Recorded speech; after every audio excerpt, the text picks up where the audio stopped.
everyone, this is Robin from Soapery. Thank you so much for joining me here again. I really appreciate you joining me here on YouTube. If you don't already follow me on Instagram, you can check me out there. I post daily content and reels, and I also announce sales and any soap releases, which usually happen on the first Saturday of every month. Speaking of which, if you are interested in picking up any of my bars, the next soap release is going to be February 5th. Everything will be available by 8 a.m. that morning. Without further ado, let's get started on making some Earl Grey soap. The first step for this soap, and pretty much all of my soaps, is to mix up our colorants. For today, I'm using blue and purple. For the blue, I'm using Peacock from Micas. And for the purple, I'm going to be using a mixture of Grape Nehi and some activated charcoal to make it super dark. For the next step, we'll be adding our lye solution to our oils. This recipe that I'm using here is my standard soap recipe. You can pick it up on my website if you would like. It's perfect if you're going to be doing any swirls or anything that needs your batter to stay fluid for longer. I mix my soap batter until just past emulsion so I can have the most time possible to make all of my designs. Next, I'm adding my fragrance oil. In this case, it's Earl Grey tea from Nature's Garden. I don't make this one very strong in fragrance, so I'm only using 1 ounce for this 42-ounce mold. If you want your soaps to be stronger in fragrance, you can use up to 2 ounces for this size batch. You'll also notice that I'm pouring this fragrance directly into the entire batch of soap. I know that it behaves really well, so I'm not worried about it accelerating anything, and I know that I can add it super early in the process and then mix in all of my colorants. Next, I'm pouring off all of my accent colors. In this case, we're only having 2 accent colors, and each of them is going to get about 15% of the batter, not very much. Even though my soap recipe stays fluid for a really long time, I find that it's really beneficial to mix the colors in by hand. I can blend it if I want to make it thicker in trace, but if I want to keep it nice and thin, I definitely just use a spatula from this point on. For this batch, we're going to be doing a modified one-pot wonder. So what that means is we're going to start with a Clyde slide. This method of adding accent colors into your bowl was originated by Clyde at Vibrant Soap. He's brilliant. You should go check him out. Seriously, his use of color is insane. And he can teach you a thing or 2 or 10 because he's great at what he does and he's been doing it for a really long time. Anyway, the Clyde slide is where you put a soap inside of a larger portion of soap by allowing it to pour down the side of the container and essentially slide over the soap that was in there before.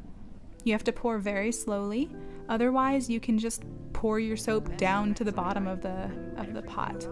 So it does take some care, but it's really easy to do once you've gotten used to it. In preparation for this pour, we do need to tilt the mold so that we can create a sloping effect with the pour. I like to use a towel and fold it a couple of times and then wedge it underneath. As you go through the pouring process, you're going to unfold the towel a couple of times to lessen the angle until finally you no longer have a towel underneath.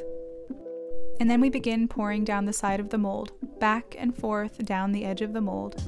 And you'll notice for the first couple of passes that it's kind of hard to slide your soap down the side of the mold. It kind of sticks here and there. But once you've poured it a couple of times, it becomes really nice and slippery, and sometimes too slippery, so do take care and try not to spill everywhere.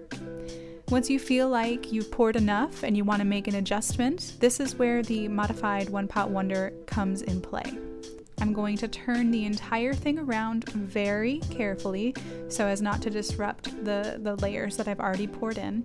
I prop my mold back up and begin pouring down this side instead.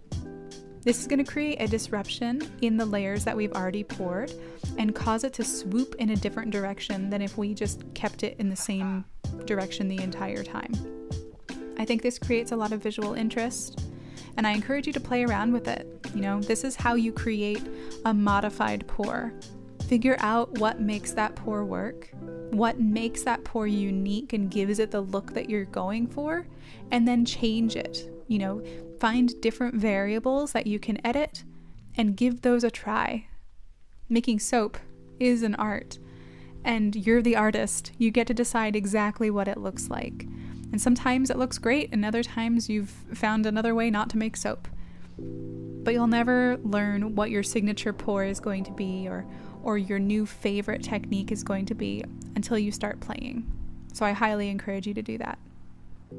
Before I swirl the top, I just want to show you what last year's Earl Grey looks like so that you can compare to the final version of this one. It does have some interesting swirls in here, but I'm hoping this next batch is even more vibrant. The real star of this bar's design is the modified One Pot Wonder.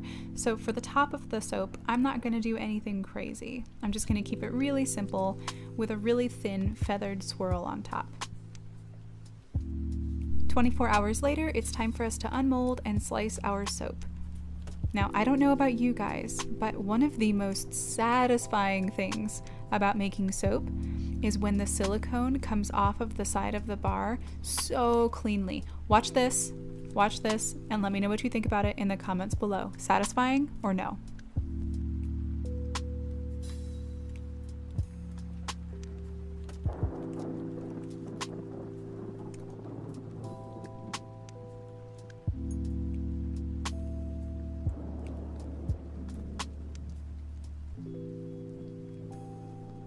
If you're curious about what thickness I use to slice my bars, it's about 1 inch or 2.5 centimeters.